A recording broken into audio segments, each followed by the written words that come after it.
இருள் நிறைந்த அந்த இரவு காற்றே கூட பயந்து சத்தமில்லாமல் நின்றது.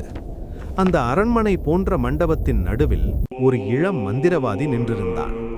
கண்ணாடி போல மின்னும் கண்களில் பயமில்லை, ஆனால் ஒரு ஆழமான தீர்மானம் மட்டும் இருந்தது. அவன் கையில் இருந்த அந்த சிறிய மந்திரக்கோல் ஒரு சாதாரண மரத்துண்டல்ல. அது அவனுடைய கடந்த காலம், அவனுடைய வலி, அவனுடைய நம்பிக்கை. அவன் எதிரில் முகமே இல்லாத அளவுக்கு இருளால் சிதைந்த ஒரு சக்தி.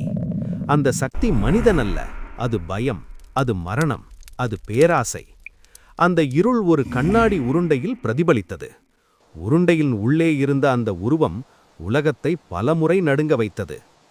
"நீ தனியாகத்தான் இருக்கிறாய்" என்று இருள் சிரித்தது. இளம் மந்திரவாதி மெதுவாக சொன்னான், "இல்ல, என்னுடன் நினைவுகள் இருக்கின்றன. என்னை நம்பிய மனிதர்கள் இருக்கிறார்கள். அதுவே என் பலம்." அந்த நொடியில்தான் ஒளி பிறந்தது. மந்திரக்கோலிலிருந்து வெளிவந்த ஒளி இருளை குத்தி தள்ளியது.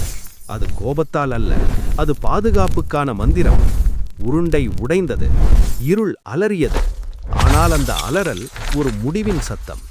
அந்த இளம் மந்திரவாதி புரிந்து கொண்டான், உலகத்தை காப்பாற்ற பெரிய சக்தி வேண்டாம், தவறு செய்யும் பயத்தையும் தாண்டும் தைரியம் போதும். இருள் மறைந்தது, ஒளி நிலைத்தது. அந்த இரவில் ஒரு வீரன் உருவானான்.